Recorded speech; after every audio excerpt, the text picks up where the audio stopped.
श्री स्वामी समर्थ. स्वामी म्हणतात, या संदेशाकडे पाहून दुर्लक्ष करू नको. आज हा संदेश शेवटपर्यंत ऐक, नक्कीच भाग्यवान ठरशील. जर हा संदेश आज तू ऐकलंस तर स्वामींचा आशीर्वाद तुला भरभरून मिळेल. कदाचित काही गोष्टी तुमच्या मनासारखे नाही घडत आहे. कदाचित तुम्ही दुखी असाल, पण चिंता करू नका. लवकरच तुझ्या आयुष्यात असे चमत्कार घडणार आहे की सुख, समृद्धी आणि आनंदाचे वारे तुमच्या दिशेने वाहणार आहेत. स्वामींचा हा आशीर्वाद प्राप्त करण्यासाठी आत्ताच आपल्या व्हिडिओला लाईक करा आणि श्री स्वामी माऊली टाईप करा. काही स्वामी भक्तांना असा प्रश्न नेहमी येतो की मी एवढी स्वामी भक्ती करतो तरी माझ्याच वाटेला दुःख का? तर स्वामी म्हणतात, माझ्या बाळा, तुझ्या प्रश्नाचे उत्तर तुझ्या प्रश्नातच दडलेले आहे. आधी हा मीपणा सोडून दे. मी स्वामी भक्ती करतो, मी स्वामी सेवा करतो, यामध्ये जो मीपणा आहे तोच सर्व दुःख आणि तुझ्या अहंकाराचा मूळ कारण आहे. म्हणून मित्रांनो, आपण काय करावे? आपण स्वामींच्या चरणी फक्त प्रार्थना करावी, हे स्वामी राया, मला आपल्या चरणी समर्पित करून घ्या. आणि जर का स्वामींनी आपल्याला स्वतःच्या चरणी समर्पित करून घेतलं की मग निश्चितपणे लक्षात ठेव की त्या भक्ताच्या जीवनातील दुःख, दारिद्र्य, संकटे अशी चमत्कारासारखी उडून जातात आणि मग आनंदाची यात्रा सुरू होते. धैर्य ठेवणे खूप गरजेचे आहे, कारण वाईट वेळ पण बदलतेच. आज जरीही तुम्हाला लोक हिणवत असतील तरीही तुमच्यात मेहनत आणि निश्चयाच्या जोरावर तुम्ही तुमचे भविष्य नक्कीच बदलू शकता.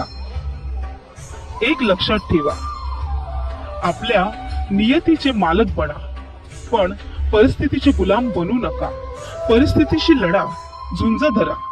पुढे विजय तुमचाच आहे, कारण तुमच्या पाठीमागे मी आहे. प्रत्येकाला आपला त्रास सांगत बसू नका, कारण प्रत्येकाच्या घरात औषध नसतं, पण मीठ मात्र नक्कीच असतं. स्वामी सांगतात, कोणतेही कार्य करायला तुम्ही घाबरत असाल तर तो संकेत आहे की खरोखरच तुमचे कार्य शौर्याने आणि कष्टाने भरलेले आहे. हळूहळू जे तुमच्यासाठी बनलेले आहे ते तुमच्या जवळ येत आहे. फक्त माझ्यावर विश्वास ठेवा. स्वामी माऊली म्हणतात, मोह नसावा पैशाचा, गर्व नसावा रूपाचा, झोपडी का असेना तेथे घास असावा सुखाचा, तरच जीवनाला अर्थ आहे, नाहीतर सर्व व्यर्थ आहे. अनेकांना असं वाटतं की जीवन हा एक प्रश्न आहे आणि त्या प्रश्नाचं उत्तर आपल्याला सापडणार की नाही माहित नाही.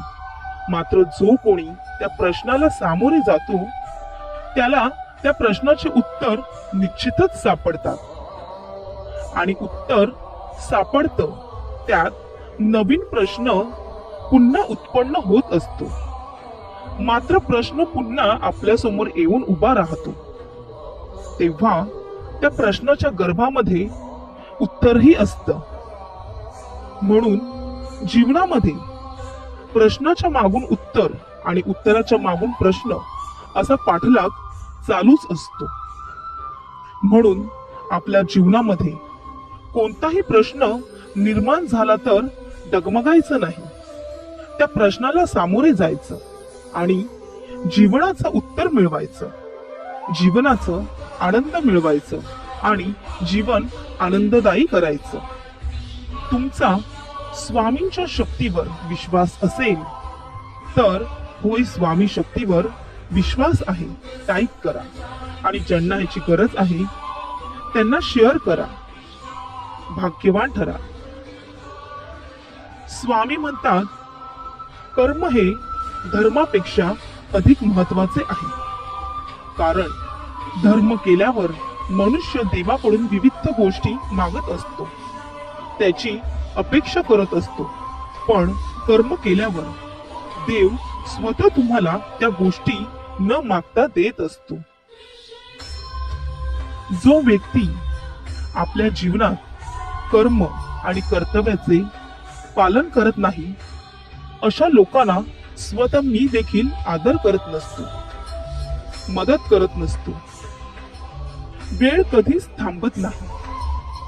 आज वाईट दिवस चालू आहे, तर लवकरच चांगले दिवस देखील येणार असतात. फक्त आपण आपले कर्म करत राहायला हवे. कारण तेवढीच एक गोष्ट आपल्या हातात असते. स्वतःला सुखी ठेवायचे असेल तर कधीही इतरांना दुःख देण्याचे पाप डोक्यावर घेऊ नका. प्रत्येकामध्ये वेगवेगळे गुण, कला, कौशल्य आणि सामर्थ्य असते. म्हणून कधीच कोणाला कमी लेखू नका. कारण प्रत्येक जण आपल्या क्षेत्राचा राजा असतो. आपल्या अपेक्षा आणि मोह हेच आपल्या आयुष्यातले दुःखाचे सर्वात मोठे कारण आहे. जर आपण आपले मन आपल्या ताब्यात ठेवले नाही, तर तेच मन आपल्या शत्रूप्रमाणे कार्य करू लागते. जो अज्ञानी व्यक्ती फक्त स्वतःच्या फायद्याचा विचार करत असतो आणि बुद्धिमान व्यक्ती सर्वांच्या फायद्याचा, सुखाचा विचार करत असतो. ज्याच्या मनात ईश्वराप्रती भक्ती निर्माण झाली, त्याला सृष्टीच्या प्रत्येक कणकणात देव दिसू लागतो.